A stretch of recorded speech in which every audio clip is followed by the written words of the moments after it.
Aloha friends, coming at you today from Lillington with an L, North Carolina. Sunny skies.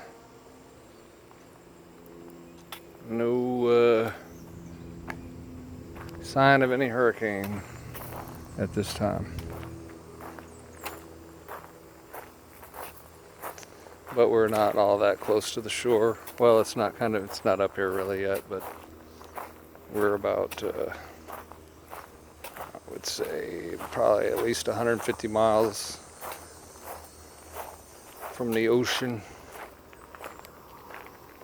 Maybe even 200, something like that, I'm not sure.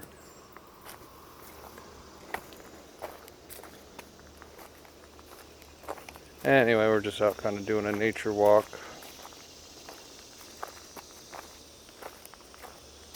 And just letting the thoughts flow as usual.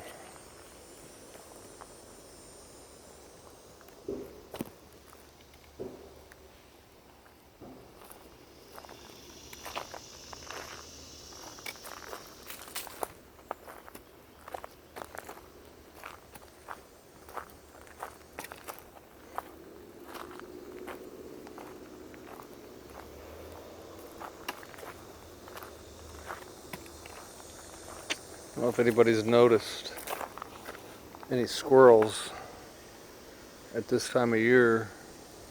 If you notice a squirrel that has what looks like tumors on it and patches of fur missing, that's because botflies lay their larvae in places where squirrels might happen upon it, and then if they're unfortunate enough to happen upon it, the botfly larvae burrows under their skin and sets up shop and starts growing and living underneath the poor squirrel's skin. Apparently this doesn't hurt the squirrel too much because they release antibiotics and painkillers into the wound so as to not make the squirrel become in a big infected sore that just dies, and then the botfly wouldn't do so well. So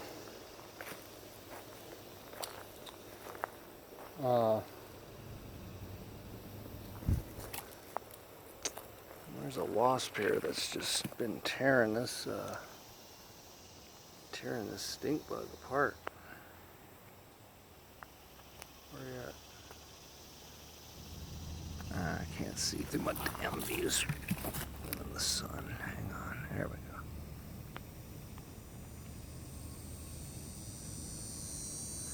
go. So anyway, these botflies get underneath the skin of the squirrels to live out their cycle of being a larvae, and they get pretty good size. They get probably about the size of that stink bug we're looking at on the screen there. They get about that big underneath the squirrel's skin, and then the squirrels lose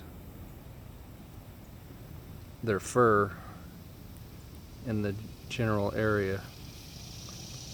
And when after a month or so, the botfly larvae come out and drop onto the ground where they hibernate basically, or pupate or whatever, until next spring they will hatch and become a botfly.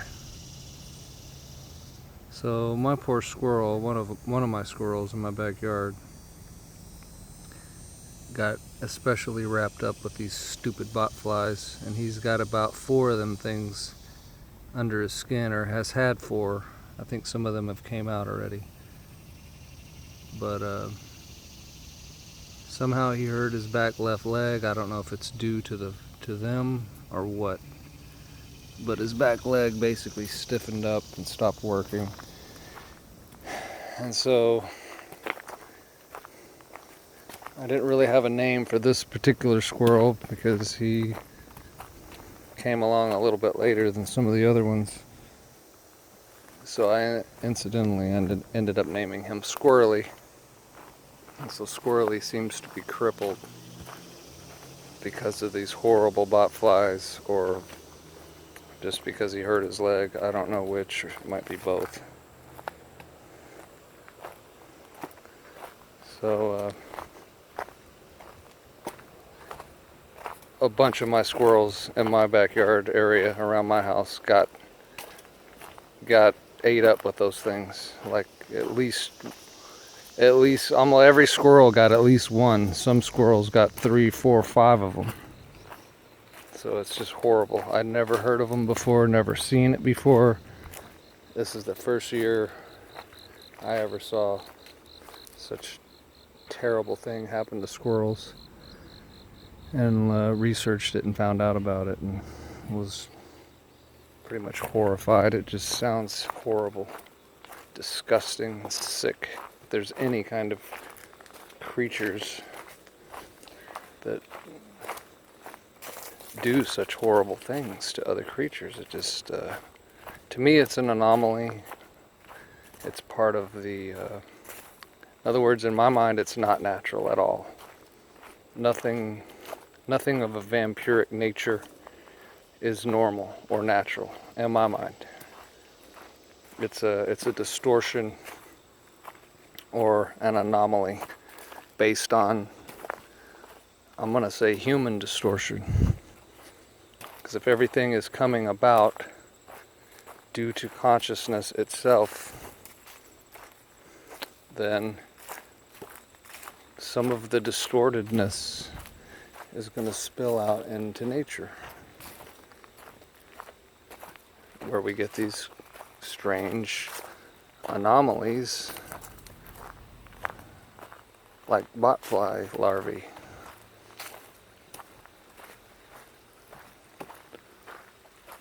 And they don't just go under squirrel skin either, they can go under human.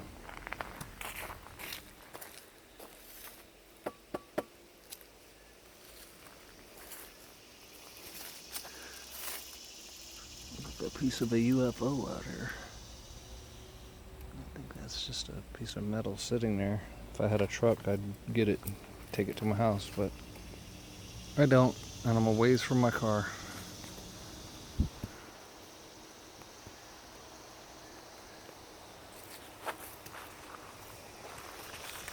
Anywho, so with all the human distortion, it just it manifests in nature too.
This is some Temple of Stone action right here.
You guys think there'll ever be a day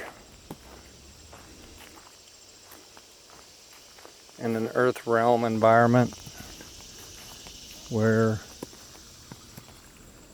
nothing hurts anything else, like mosquitoes don't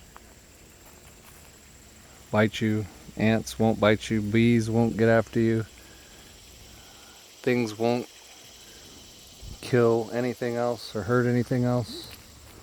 Like, is it like in your mind, is it possible that such an Earth realm environment could exist, or have we already been conditioned to believe, let us say, evolution, where everything is trying to survive and things are trying to get after other things and things must kill other things to live and all this? Because if perceptions create reality, then our perception is creating that reality, and it's not necessarily natural at all. But because it happens in nature and we consider ourselves separate from nature, we just say, well, everything that happens in nature is natural. But we've then forgotten, well, wait a minute, everything in natural is coming through you, coming through us. So yes, it's natural in one sense. In another sense, how much unnaturalness are we projecting into nature, bringing about these anomalies and distortions that are really not natural, but we say and we think they're natural? Again, it's always our perspective that's off. It's always our perspectives that need adjustment. It is always our perspective that has been influenced to think and believe the way that it does. And since that's coming from your mind, we say, well, it must be right. It must be right. That's what I'm thinking. It's coming out of my mind. We're still not up to date with how reality works. We're closer. We've come a long way. Humanity's at a point at this moment in time where a great shift in consciousness is taking place. But as far as this particular Earth plane realm goes, like, why are you even in this Earth plane realm? Why are you in this particular simulation? Because there's a reason for everything, right? So if you're in this particular configuration, let us say, then it's for a reason. You need to see something, you need to understand something, you need to realize something. Not something, some things.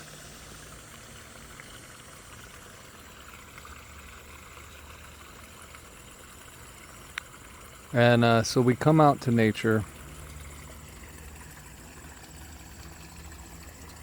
to hear the sounds, to be out here, to get away from so-called human activity, human distortion, and listen to the communications happening, let us say, even through this water, the sound of this water right here. It's actually communicating.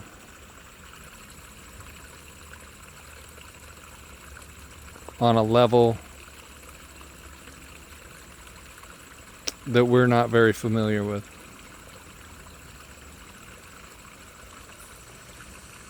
And the more tuned in with it we can get, the more information and knowledge and wisdom we will receive from it. But see, if we're just the egoic human that thinks, well, I'm a human, and that's a creek, and these are trees, and it's all separate. It's all separate. And I'm definitely separate from it. Then right there, you've already cut off a lot of communicative ability. Because of what? Again, thinking and perception. So we have to really work on it. We have to work on it. So the rest of this video I'm just going to allow to be a meditation video, and we can just tune into this water, tune into this area. The frequency and the energy is beautiful here. Nobody else is around. I've walked through these woods already. Nobody's anywhere around. It's just nice and quiet and beautiful. So let us tune in and see what we get. Wholeness until next time, my friends.